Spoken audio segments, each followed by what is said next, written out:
Okey, Assalamualaikum dan selamat pagi. So, hari ni bersama saya lagi bersama cikgu lagi. InsyaAllah minggu ini dan minggu inilah.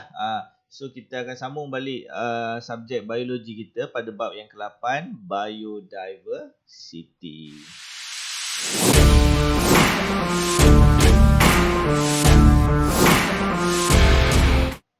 Okey, pada minggu yang lepas, kita dah belajar tentang 6 alam. 6 alam yang telah ditentukan oleh ahli-ahli sains ni. Antara 6 alam tu yang awak pernah belajar pada minggu lepas termasuklah Archaebacteria, Eubacteria, dan pada hari ni kita akan sambung lagi 3 alam. 3 alam iaitu kita ada Protista dan kita ada Plantae dan kita ada Animalia. So dia ada dah berapa alam tu? Kira dia ada lagi satu fungi lagi satu fungi yang cikgu terlupa nak sebut tadi, fungi. So dalam dunia ni ada 6 alam kehidupan yang telah ditentukan oleh ahli-ahli sains ni tadilah. So pada kali ini kita nak tengok lagi 4 alam yang minggu lepas cikgu fokuskan kepada 2 alam. So hari ni alam yang kita nak pergi ni dia lebih mudah sebab dia hampir ke semua alam yang kita nak belajar pada hari ini kita boleh nampak dengan mata kasar. Berbanding dengan 2 alam yang kita belajar pada minggu lepas, kesemuanya adalah mikroorganisma di mana kita tidak boleh lihat dengan mata kasar dan kita hanya berpandukan kepada gambar yang dihasilkan oleh mikroskop. So kita pergi dulu kepada kumpulan alam yang ketiga yang bernama Protista. Okey, kat sini cikgu tunjuk sikit dalam buku teks kita. Ini adalah alam yang ketiga. Boleh nampak tak kat belakang cikgu? Nampak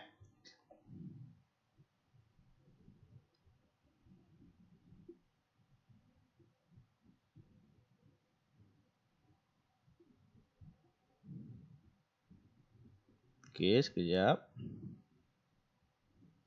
Okey, kalau awak nampak dekat sini, kita ada alam yang bernama Protista. So, Protista ni adalah organisma eukariot. Apakah yang dimaksudkan dengan eukariot? So, dia keluar kat gambar kat bawah tu. Tu yang best dia tu. So, cikgu gunakan software Zodo.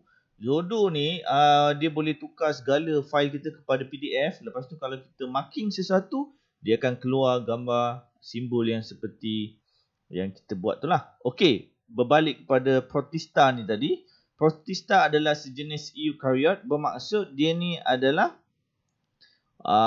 multi-cell. Multi-cell. Ataupun dia boleh jadi unicell. Multi-cell ataupun unicell. So dekat sini apa yang membezakan dia dengan Archaebacteria dan juga Eubacteria adalah disebabkan dia bersifat yang ini kita tengok ni, dia punya kaedah dia mendapatkan makanan. Dia menggunakan heterotroph ataupun autotroph. Dia boleh makan organisma lain iaitu kita panggil sebagai heterotroph ataupun dia makan secara automatik melalui penghasilan makanan sendiri melalui fotosintesis. So dia ada 2 kaedah lah. Selain daripada tu, kenapa dia dipanggil eukariot?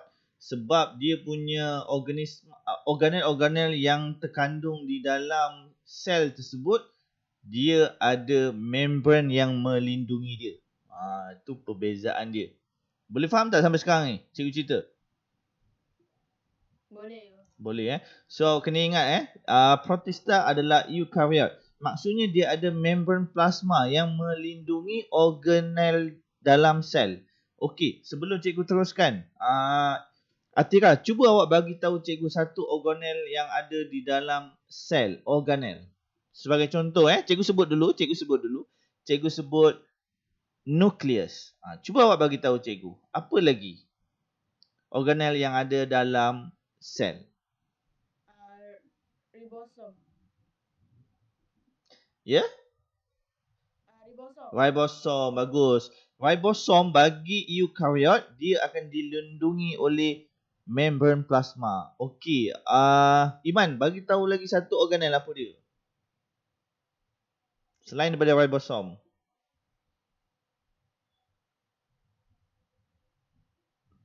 Hadi ada Hadi? Oh, semua senyap Imam kita tandas agaknya. Tak apa lah. Okey, banyak lagi kita ada organel-organel. Apa dia? Mitokondria. Bagus. Mitokondria pun akan dilindungi oleh membran plasma di dalam kumpulan eukariot. Kalau dia prokaryotik ataupun prokaryot, dia tak ada membran plasma yang melindungi organel-organel dia. Itu yang membezakan dia. So dekat sini awak tengok kita balik kepada yang asal yang kita pernah belajar. Sebab awak tengok di sini adalah Archaebacteria. Archaebacteria dia adalah prokaryot. Maksudnya dia punya ribosom tidak dilindungi oleh membran plasma, mitokondria dia juga tidak dilindungi oleh membran plasma. Begitu juga dengan Eubacteria. Jadi ini yang membezakan dia dengan Protista. Protista ni dia lebih spesifik, bukan spesifik, dia lebih complicated sikit. Okey. Ada dibahagikan kepada 3 kumpulan iaitu protozoa, alga dan juga kulapuk lendir. Ini adalah Protista tu tadi contoh dia pula, kita tengok contoh dia pula. Dia ada Euglena, Amoeba, Paramecium. So ini adalah contoh-contoh dia. Kita tengok gambar lah senang dalam buku teks. Contoh yang dibagi kat sini adalah Chlamydomonas. Chlamydomonas dia adalah sejenis mikroorganisma di bawah kumpulan alam Protista. So cuba awak tengok betul-betul. Adi boleh jawab soalan cikgu tadi? Boleh dengar?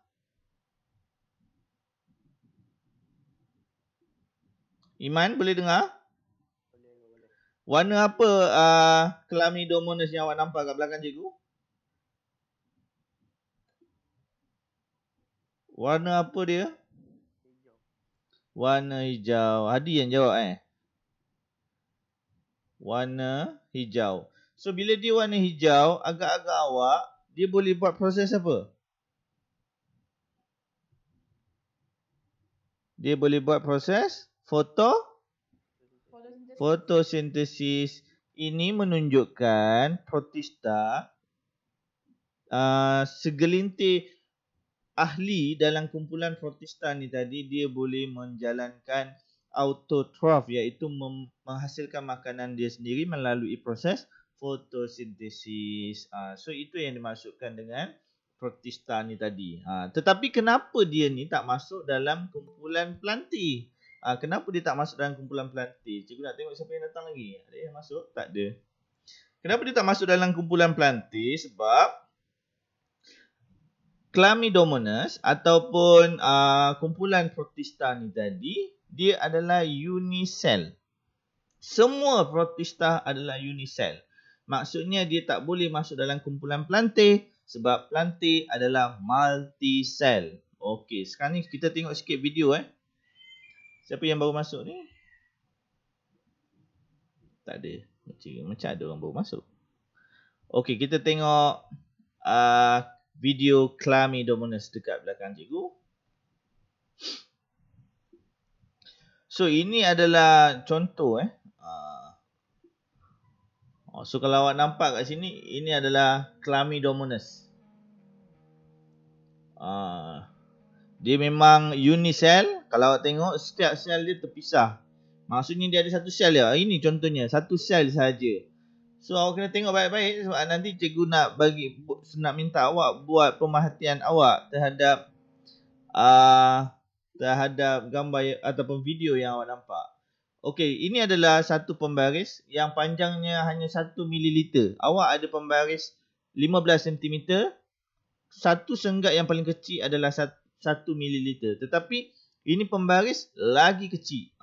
Ini menunjukkan saiz Protista tu tadi. Memang sangat-sangat kecil lah. Dia adalah mikroorganisma. Okey, kita nak tengok dia punya sifat dia.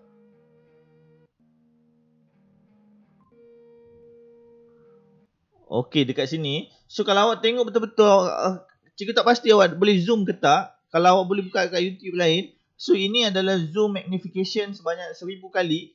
So dia nampak dekat sini Chlamydomonas ni seolah-olah macam lipas, cikgu boleh cakap. Okey, ada sesiapa tak boleh bagi tahu cikgu kenapa cikgu anggap dia seperti lipas? Kenapa Atirah?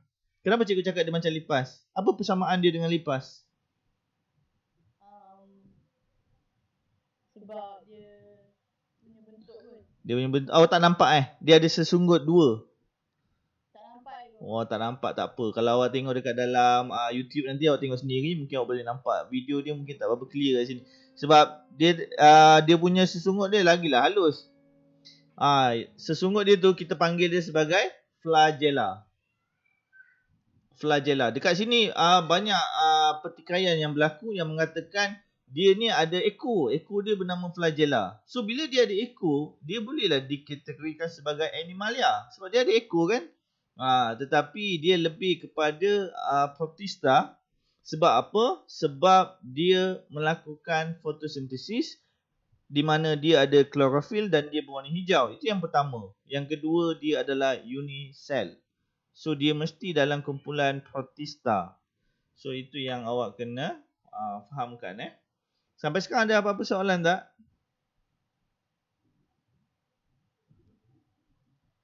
Iman okey Iman? Okey cikgu, tadi ada hal sikit. Okey tak apa, tak ada masalah. Okey, Mia dah masuk Mia? Belum Dah cikgu. Oh dah, bagus Mia. Terima kasih. Selamat datang Mia.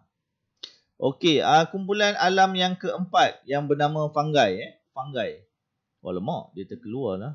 Bukan handphone ni sekejap Okey, fungi Fungi dia adalah eukaryote juga. So bermaksud setiap organel dalam fungi akan dilindungi oleh membran plasma. Mitokondria dia akan dilindungi oleh membran plasma. Kalau dia ada ribosom, jalinan endoplasma, kasar, licin, jasad Golgi, semuanya akan dilindungi oleh membran plasma. Okey, dia boleh jadi unicell ataupun dia boleh jadi multicell. So ini beza dengan protista, di mana protista kesemuanya adalah unicell. Kalau fungi dia boleh jadi multicell. So kita tengok unicell. Unicell contoh dia adalah Saccharomyces. Tetapi contoh multicell dalam kumpulan fungi adalah cendawan. Fungi biasalah tu kalau sebut fungi pun awak dah tahu dia adalah cendawan. Okey, kumpulan yang kelima, kumpulan yang kelima adalah eukaryote juga. Dia adalah multicell, wajib multicell, tak ada yang unicell dalam kumpulan plantae, iaitu kita panggil dia sebagai tumbuh-tumbuhan lah, plantae. Apa-apa saja pokok dia dalam kumpulan plantae.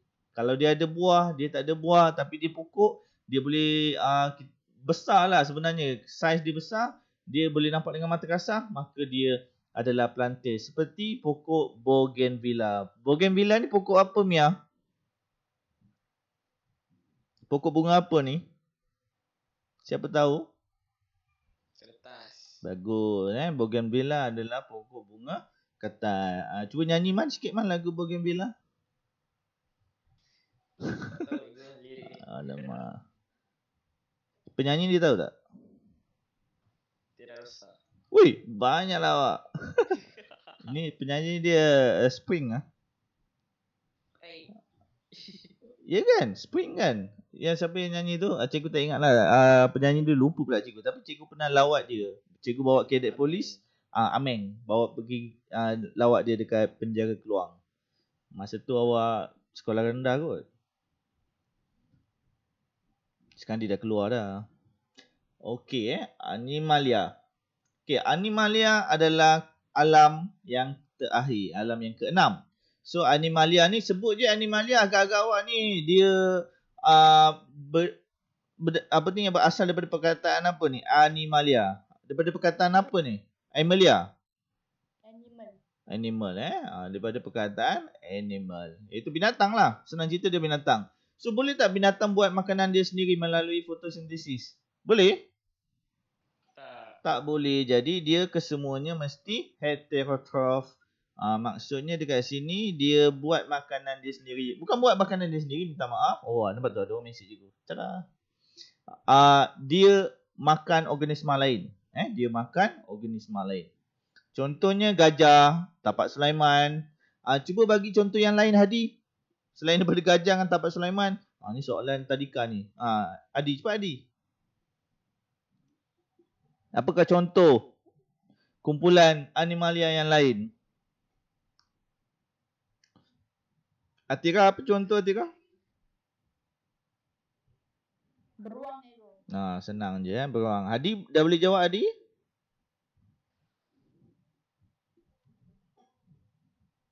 Okey, dekat sini kalau awak tengok kita ada nama dia ni. Nama dia ni kalau awak ambil dalam bidang biologi, awak tak boleh sebut gajah. Awak tak boleh sebut elephant. Awak mesti sebut nama dia lah, iaitu Elephas maximus. Boleh nampak tak? Elephas maximus. Elephas maximus. So ini nama saintifik dia. Okey, kita pergi kepada penamaan ataupun dia punya taksonomi lah. Ni hierarki dalam taksonomi. So untuk yang ini cikgu berminat untuk tunjukkan awak macam mana kita nak tentukan taksonomi. Yang ini kita ada aktiviti sikit lah. Yang ini cikgu minta awak yang buat nanti. So sekarang ni cikgu bagi contoh je. Cikgu bagi contoh ni. Ni tengok baik-baik. Cikgu zoom sikit. Okey, dah zoom baik. Okey. Semua ada? Semua Iman okey? Mia okey? Okey, dengar So ini adalah hierarki ataupun dia punya peringkat dalam taksonomi. Taksonomi itu adalah penamaan bagi hidupan. Sebagai contoh kita nak kaji siapa leluhur manusia ni, daripada mana asal dia. Okey, yang paling atas sekali, contohlah, cikgu dapat bagi awak analogi yang paling mudah adalah seperti sekolah kita. Awak ada pengetua, penolong kanan, ketua bidang, cikgu panitia, cikgu mata pelajaran biasa dan akhir sekali pergilah kepada pelajar-pelajar. Itulah dia punya carta organisasi. Sama juga dengan spesies. Yang cikgu nak bagi tahu awak ni adalah manusia. Siapa yang duduk paling tinggi dalam manusia. Manusia termasuk dalam kingdom, apa dia? Nampak tak kat belakang ni? Kingdom apa? Animalia. Kingdom dia Animalia. Bawah kingdom dia ada phylum. Yang ini ada dalam buku teks. Awak boleh tengok. Kenapa di dalam phylum Chordata? Disebabkan dia ada numbers of structure in common, particularly notochord, a rod-like structure that forms the body supporting axis. Maksudnya manusia ni adalah seperti satu batang yang ada tulang belakang lah, lebih kurang macam tu, yang ada paksi belakang. So dia dalam phylum Chordata. Dan dia ada kelas dia. Makin bawah cikgu pergi makin bawah. Dan kelas dia adalah kelas Mammalia. Sebab apa dia Mammalia? Sebab dia ada bulu dan dia melahirkan anak. Order dia adalah primates, iaitu dia ada otak yang sudah membesar dan dia ada bahu dan dia ada tangan dan kaki. Sebab tu kita panggil dia order dia primates. Dan family dia adalah Hominidae. Family dia. Genus dia Homo, species dia Sapien. Genus dia Homo, species dia Sapiens. Jadi apa yang kita nak panggil kalau manusia ni? Kalau itu dia punya lah, daripada family sampailah ke species. So dekat sini awak tengok So ini adalah tentang beruang dalam buku teks. Domain dia adalah eukaryotik, animalia.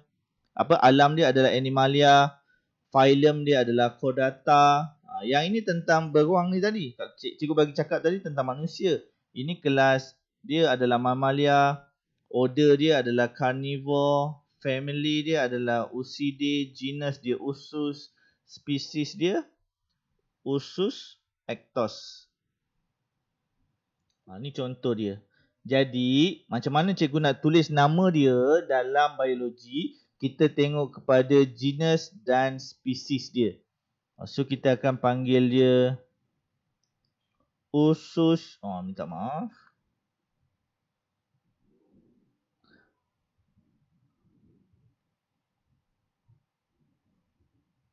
Okey, cikgu akan panggil dia Ursus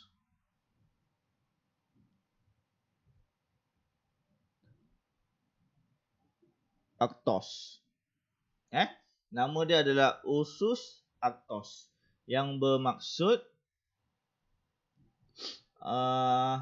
binatang itulah beruang ni tadi. Nama dia Ursus arctos. Kalau manusia, nama dia Homo sapien. Boleh faham tak sampai sini? Ke awak pening? Tak faham sangat. Tak faham sangat Okey, cikgu akan jelaskan balik daripada awal tadi. Cikgu kecilkan sikit. So, dekat sini kita ada hierarki untuk menamakan hidupan. Sebagai contoh, yang awal-awal tadi cikgu gunakan manusia. So, manusia dia punya atas sekali adalah domain eukariot. Sama juga dengan contoh dalam buku teks ni tadi. Manusia domain dia eukariot. Tetapi alam dia, manusia pun termasuk dalam alam Animalia. Tetapi filem dia sama tak tadi manusia? Manusia pun filem dia Chordata juga. Okey, kelas dia sama tak macam beruang tadi? Kelas manusia pun sama. Kelas dia Mammalia. Tetapi order dia, betul tak? Order dia adalah carnivore. Betul tak carnivore? So kita tengok balik yang tadi betul tak order dia adalah carnivore. Family dia adalah Ursidae. Untuk beruang ni tadi, manusia family dia lain, genus dia lain dan spesies dia lain. So dekat sini cikgu nak, mungkin awak tak faham, tapi bila awak dah buat, bila awak dah melakukan awak punya carian dekat internet, mungkin awak akan faham. Jadi dekat sini awak pilih satu binatang dan cuba awak Google. Contohnya cikgu tunjuk kat awak tadi adalah manusia. Apakah alam manusia, family dia, punya filem dia apa, semua cikgu cari dekat Google, cikgu jumpa. So dekat sini cikgu nak awak buat satu taksonomi yang macam dalam buku teks dekat belakang cikgu ni lah. Apakah alam dia. Sebagai contoh, okey, cikgu tentukanlah, senang Okey, Atira, awak nak buat binatang apa agak-agak?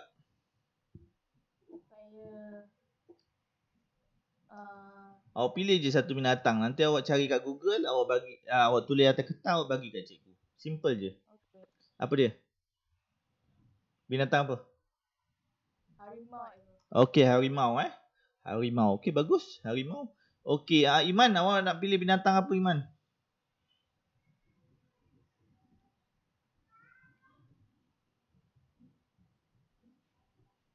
Kuda. Okey, cantik. Iman kuda. Tapi boleh spesifik sikit tak? Kuda apa? Kuda belang? Kuda padi? Kuda biasa. Kuda yang boleh tunggang tu lah. Okey, kuda yang biasa. Kuda yang boleh tunggang. Okey, boleh. Mia, nak buat apa Mia? Binatang apa? Singa.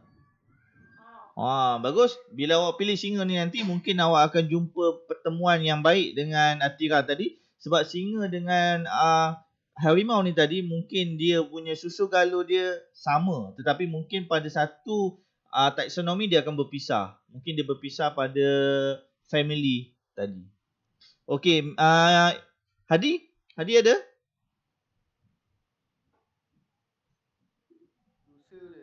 Boleh? Rusa, bagus. Rusa awak ambil rusa. Rusa ni pun boleh, tak ada masalah. Nanti awak boleh tentukan dia punya taksonomi dia, hierarki dia macam mana Tak tahu tanya Cikgu Aizuddin. Sebab family dia ada 70 ekor rusa. Dia bela kat Muar. Okey, sampai sini ada soalan?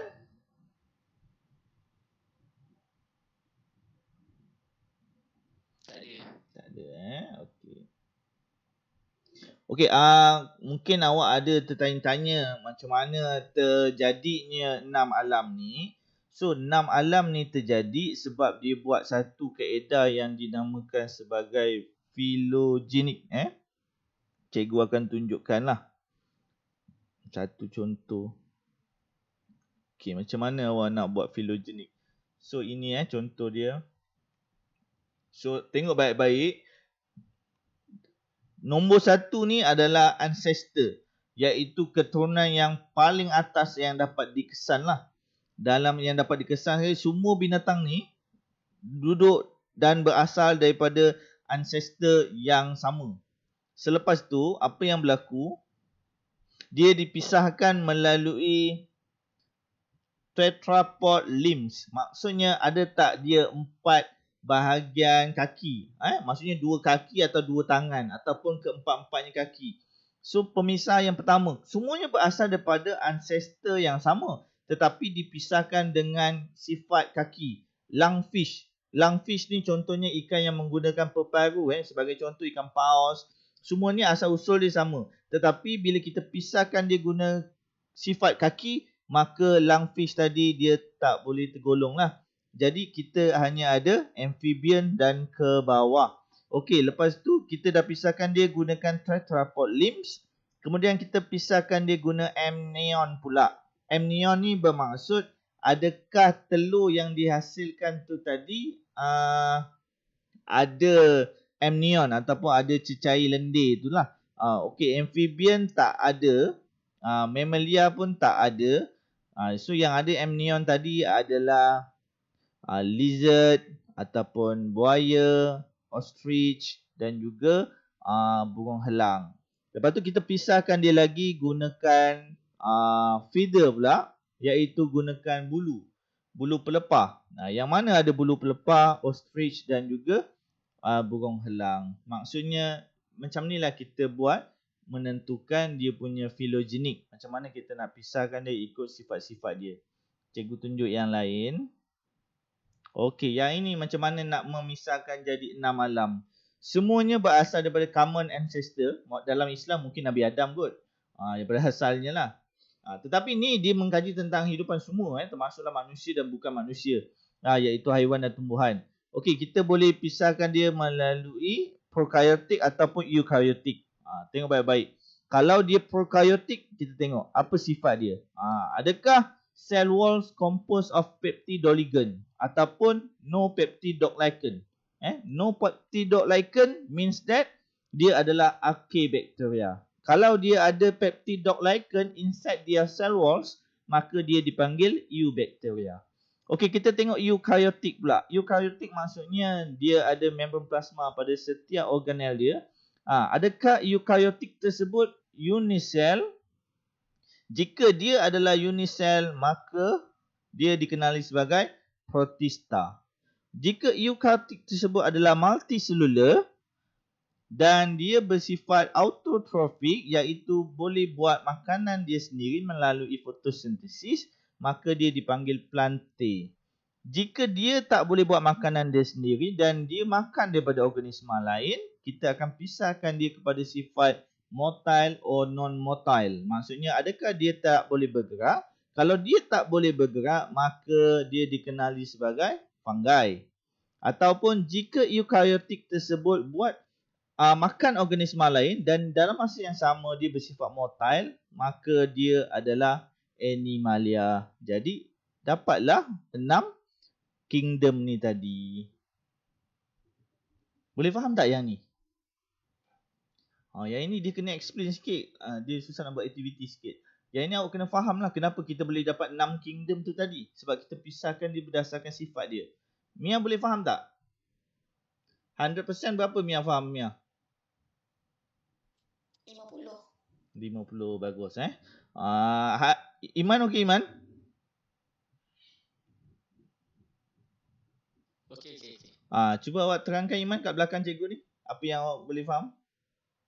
Cikgu zoom yang bahagian ni sahaja. Cuba awak cerita bahagian ni. Common ancestor ni dia terbagi kepada 2. Iaitu Prokaryotik dengan eukaryotik sel. kalau prokaryotik maksudnya apa perbezaan prokaryotik dengan eukaryotik? Allah. Dengar cikgu cakap baik-baik nanti awak ulang. Prokaryotik dia tak ada membran plasma dalam dia tak ada membran plasma yang melindungi organel. Okey. Kalau eukaryotik dia ada membran plasma yang melindungi organel. Cuba ulang. Prokaryotik dia ada membran plasma yang melindungi organel. Siapa yang ada? Kalau prokaryotik Prokaryotik tak ada. tak ada. Ah, ada. eukaryotik yang ada. Okey. So kat situ faham boleh. Okey, kalau dia prokaryotik, kita tengok prokaryotik macam mana. Okey, prokaryotik boleh dibezakan dengan dia punya kandungan dinding sel dia. Ada dua jenis dinding sel. Tengok dalam belakang cikgu ni. Okey, Atira, ada dua jenis dinding sel. Boleh tak awak bagi tahu cikgu apakah dua jenis perbezaan dinding sel tu? Tengok kat belakang. Ada dinding sel yang ada apa, Atira? Peptidoglycan. Okey, lagi satu. Satu lagi tak ada. Okey, kalau dia ada peptidoglycan, kita panggil dia alam apa? Ecubacteria. Kalau dia tak ada peptidoglycan dalam dinding sel, kita panggil apa? Archaebacteria. Archaebacteria, bagus. Okey, sekarang kita tengok eukaryotik pula Eukaryotik. Okey, Hadi. Eukaryotik ni adalah hidupan yang lebih kompleks sikit. So kita boleh kumpulkan dia kepada dua jenis Hadi Kepada dua jenis ataupun dua sifat dia lah. So kalau awak nampak dekat sini Hadi, ada dua kumpulan dia Hadi. Apa dia Hadi? Untuk eukaryotik. Multicellular dengan unicellular. Okey, apa yang awak faham Hadi? Unicellular ni agak-agak apa? Berapa sel dia ada? Unicellular.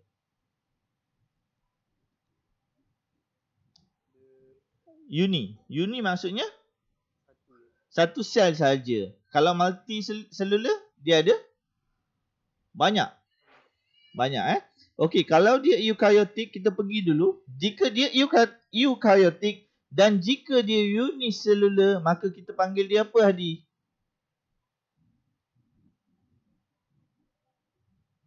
Kita panggil dia, kalau dia eukaryotik dan dia juga adalah unicellular, kita panggil dia protista, alam protista. Okey Mia, sekarang ni kita nak tengok hidupan yang kompleks pula Mia. Dia adalah multicellular. Multicellular dia boleh dibahagikan kepada dua, iaitu autotrophic dan heterotrophic. Boleh Mia jelaskan apa perbezaan dua sifat ni Mia?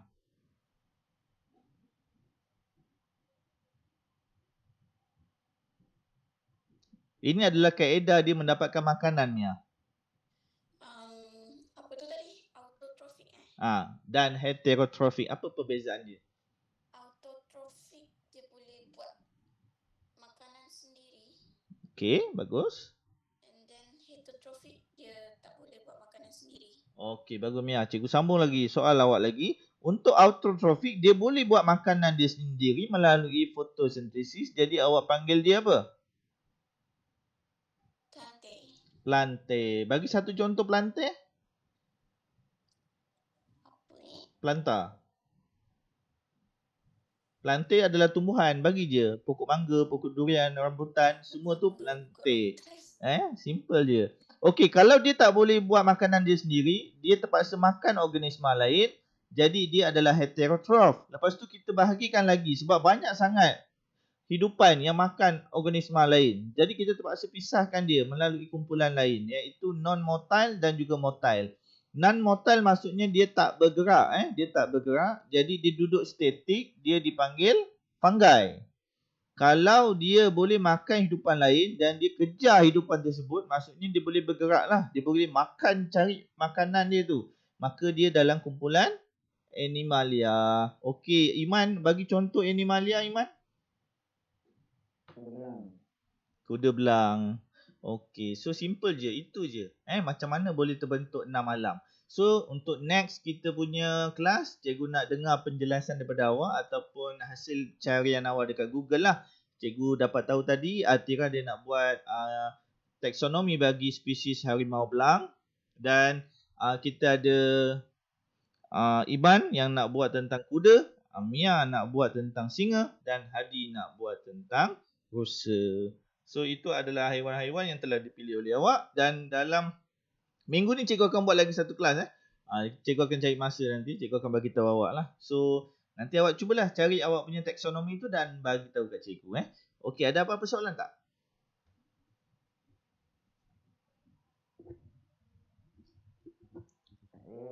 Tak ada. Tira ada soalan?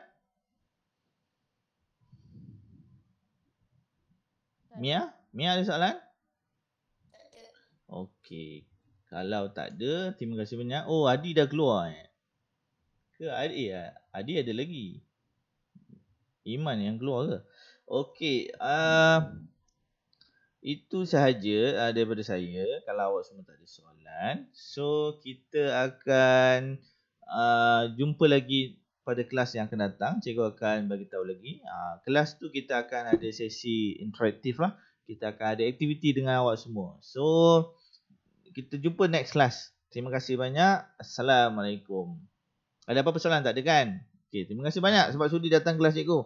Assalamualaikum. Wabillahi taufiq wa hidayah. Terima kasih banyak. Jumpa lagi.